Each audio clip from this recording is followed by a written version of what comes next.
இன்றைய தலைமுறையினர் அரசியல்வாதிகளை விடவும் அரசியல் விழிப்புணர்வு பெற்றவர்களாக இருக்கிறார்கள் என்பதை நாம் கணக்கிலே கொள்ள வேண்டும், கருத்திலே கொள்ள வேண்டும். 40 ஆண்டுகள் 50 ஆண்டுகள் அரசியல் களத்தில் பணியாற்றக்கூடியவர்களின் போக்குகளை துணிந்து விமர்சிக்கக்கூடிய அளவுக்கு அரசியல் ஈடுபாடு, அரசியல் விழிப்புணர்வு தமிழகத்திலே கூடுதலாக இருக்கிறது, வளர்ந்திருக்கிறது என்று நான் நம்புகிறேன்.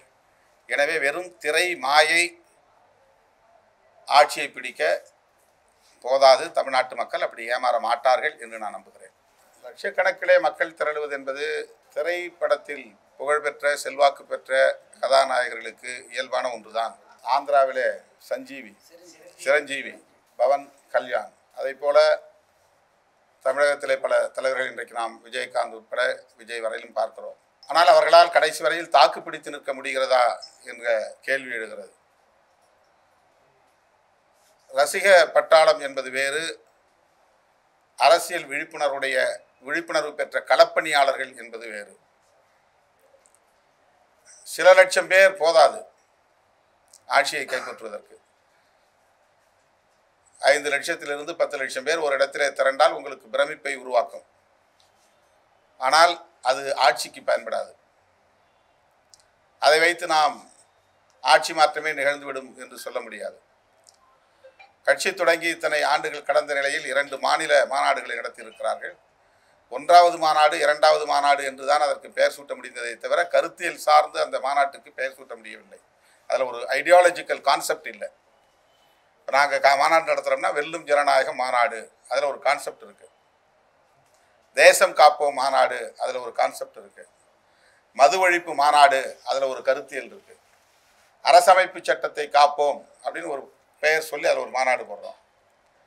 அந்த மாதிரி மாநாட்டுக்கு 1வது மாநாடு 2வது மாநாடு 3வது மாநாடு போடுறாங்கனாலே ஐடியாலஜிக்கலாக அவங்களால பொருத்தி பார்க்க முடியல.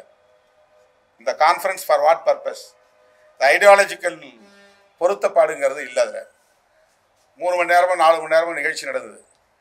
வெறும் கூச்சல், வெற்று சவடால்கள், விஜய் மாநாடு என்றுதான் சொல்ல வேண்டிய நிலை இருக்கிறது.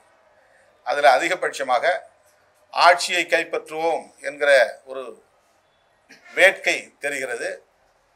அதனால் திமுகவை வீழ்த்துவோம் என்கிற வெறுப்பு வெளிப்படுகிறது. மற்றபடி அதில் புளித்தமாவே அரைக்கிற ஒரு மாநாடாகத்தான் அது முடிந்ததை தவிர, போன மாநாட்டில் சொன்னது ரைட், இந்த மாநாட்டில் அடுத்த ஒரு டெவலப்மெண்ட் இருக்கணும், நாங்கள் என்ன செய்ய போகிறோம் அப்படிங்கிறது இருக்கணும். அல்லது இன்றைக்கி நடந்து கொண்டு இருக்கிற நடப்பு அரசியல் குறித்து, இன்றைக்கி SIR ஒரு பேர்னிங் இஷ்யூ, அதை பற்றி எதுவும் அவர் பேசலை. ஸ்பெஷல் இன்டென்சிவ் ரிவிஷன், பீகாரில் யாத்ரா போயிட்டுருக்கிறார். நாடு தழுவிய பிரச்சனை, ஒரு செஷனே நடக்கலை இந்த பிரச்சனைக்காக. அடுத்து 3 சட்டங்கள் 30 நாள் உள்ளே இருந்தால் போதும் அவங்க பதவியை பறிச்சிட முடியும்னு ஒரு சட்டம் வந்திருக்கு. அது தொடர்பாக 3 சட்டங்கள் வந்திருக்கு. இந்த சட்டங்கள் பற்றி அவங்களுடைய நிலைப்பாடு என்ன சொல்லலை.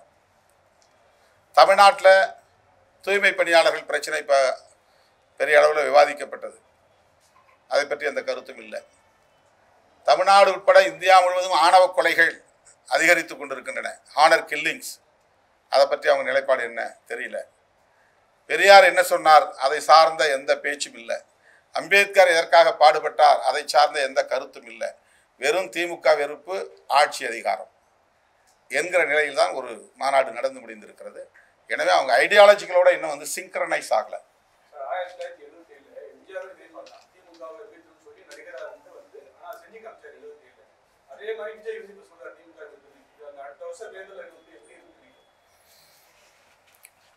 எம்ஜிஆர் காலத்தில் இருந்த மாதிரி மக்கள் இல்லை. இப்போ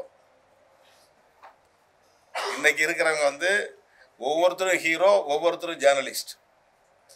இன்னைக்கு மீடியா சொல்றதை நம்பிக்கிட்டு இருக்கிற மக்களா இல்லை. ஒவ்வொருத்தரும் மீடியா பர்சனாக மாறிட்டான். ஒரு காலத்தில் வெறும் ஹீரோவை திரையிலேருந்து பார்த்தா அதனால் அவனுக்கு ஒரு மயக்கம் இருந்துச்சு. இன்றைக்கி ஒவ்வொருத்தரும் தானே ஹீரோங்கிற லெவலுக்கு மேலே வந்திருக்கிறான். அதனால் அந்த 77 காலம் வேறு, 2026 காலம் வேறு.